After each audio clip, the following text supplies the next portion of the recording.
नमस्कार, quick news India में आपका स्वागत है। मैं अशोक कुमार एक बार फिर हाजिर हूं साइंस न्यूज लेकर। जहां दोस्तों इसमें बताएंगे साइंस के विषय में, और इस बार जो मुद्दा हम लेकर आए हैं वो है डीप ओशन मिशन। जी हां दोस्तों, भारत सरकार ने अभी इस मिशन को मंजूरी दी है, और इस मिशन को क्यों लाया जा रहा है, या यूं कहें कि इसकी ज़रूरत क्यों है कि भारत को इस मिशन को मंजूरी देनी पड़ी, या इसे ब्लू इकोनॉमी क्यों कहते हैं, साथ ही साथ इस मिशन को लागू करने के पीछे सरकार का क्या उद्देश्य है, इन तमाम बातों से आपको अवगत कराएंगे और बताएंगे कि आखिर ये ज़रूरी क्यों है। आइए जान लेते हैं इस साइंस न्यूज के अंदर आखिर डीप ओशन मिशन है क्या और इसकी ज़रूरत क्यों पड़ी है, भारत सरकार को क्यों इसे लागू करना पड़ा है। जो 2018 से ये मामला चल रहा था, अब सरकार ने इसको मंजूरी दे दी है। दरअसल भारत सरकार ने हाल ही में डीप ओशन मिशन को मंजूरी दी है। इस अभियान का मुख्य उद्देश्य समुद्री संसाधनों का पता लगाना है, गहरे समंदर में काम करने की तकनीक विकसित करना, ब्लू इकोनॉमी को तेजी से बढ़ावा देना होगा। इस मिशन को चरणबद्ध तरीके से लागू किया जाना है। साथ ही डीप ओशन मिशन भारत सरकार की ब्लू इकोनॉमी को आगे ले जाने के लिए एक अहम परियोजना मानी जा रही है। पृथ्वी विज्ञान मंत्रालय इस महत्वाकांक्षी मिशन को लागू करने वाला नोडल मंत्रालय होगा।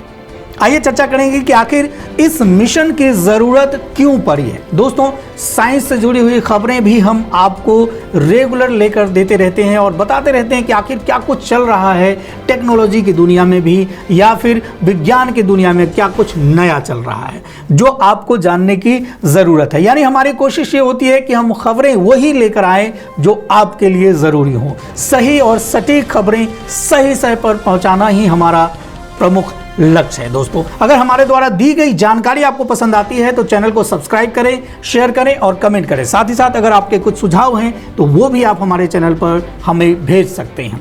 अगर ये जानकारी आपको पसंद आती है तो वीडियो को लाइक करना बिल्कुल भी ना भूलें। आइए देख लेते हैं आखिर इस मिशन की ज़रूरत क्यों पड़ी। दरअसल विज्ञान बताता है कि पृथ्वी का लगभग 70% भाग पानी से घिरा है, जिसमें अलग अलग प्रकार के समुद्री जीव जंतु मौजूद हैं। हैरानी की बात यह है कि तमाम आधुनिक तकनीक और विज्ञान के बावजूद भी गहरे समुद्र का लगभग 95.8% हिस्सा आज भी मनुष्य के लिए एक रहस्य की तरह ही है। समुद्र में 6000 मीटर नीचे कई प्रकार के खनिज पाए जाते हैं। इन खनिजों के बारे में अब तक अध्ययन नहीं हुआ है। इस मिशन के तहत इन खनिजों के बारे में अध्ययन एवं सर्वेक्षण का काम किया जाएगा। इसलिए भारतीय समुद्री सीमा के अंदर आने वाले समुद्र की गहराइयों को टटोलने के लिए केंद्रीय मंत्रिमंडल ने डीप ओशन मिशन को मंजूरी दे दी है।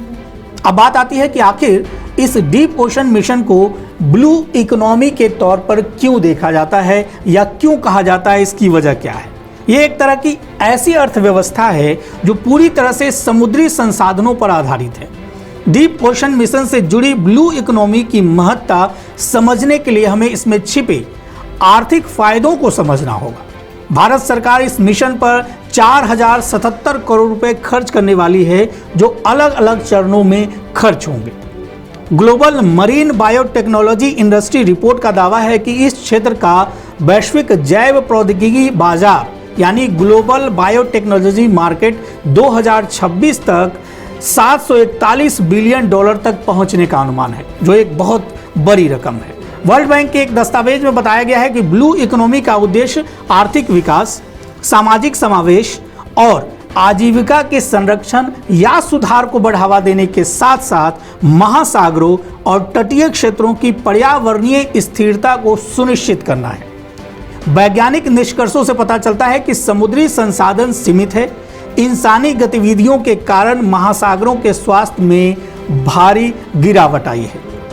समुद्री स्वास्थ्य पर पड़ रहा असर साफ तौर पर हमें दिखाई दे रहा है। ब्लू इकोनॉमी में कई तरह के हिस्से हैं, जैसे पारंपरिक समुद्री उद्योग, जिनमें मछली पालन, पर्यटन, समुद्री ट्रांसपोर्ट जैसी चीजें आती हैं। इसके साथ ही इसमें नई नई विकसित हो रही offshore renewable energy, extra culture यानी कह सकते हैं कि एक तरह की जलीय कृषि, समुद्र जल निकालने वाली गतिविधियां, समुद्री जैव प्रौद्योगिकी और बायो प्रोसेसिंग जैसी कई चीजें शामिल हैं। इतना ही नहीं, वर्ल्ड बैंक के इस दस्तावेज में बताया गया है कि ब्लू इकोनॉमी में ऐसी कई सारी सेवाओं को विकसित किया जाएगा जो अभी तक है ही नहीं।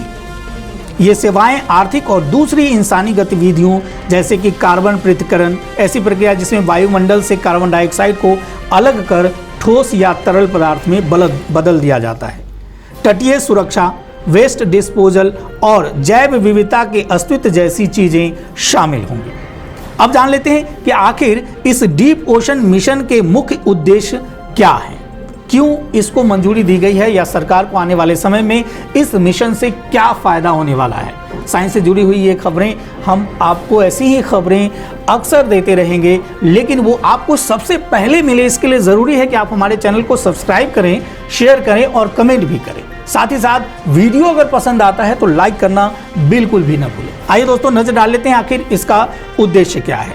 इसके तहत गहरे समुद्र में माइनिंग और मानव युक्त सबमर्सिबल के लिए तकनीक को विकसित किया जाएगा। आधुनिक सेंसर और उपकरणों के एक सूट के साथ 3 इंसानों को समुद्र में 6000 मीटर की गहराई तक ले जाने के लिए एक मानव युक्त पनडुब्बी विकसित की जाएगी। खास बात यह है कि भारत के अलावा बहुत कम ही देशों ने यह क्षमता हासिल की है।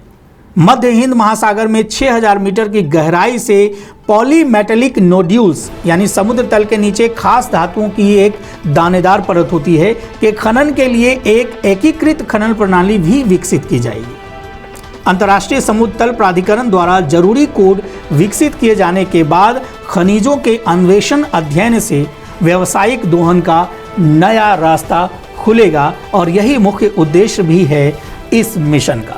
दोस्तों, ऐसी खबरों के लिए आप हमारे चैनल को सब्सक्राइब करें, शेयर करें और कमेंट भी करें। साथ ही साथ अगर ये वीडियो आपको पसंद आया हो तो लाइक करना बिल्कुल भी ना भूलें। साइंस न्यूज में अभी के लिए इतना ही। एक बार फिर नए साइंस न्यूज के साथ हम आपके सामने उपस्थित होंगे। तब तक के लिए धन्यवाद। जय हिंद, जय भारत।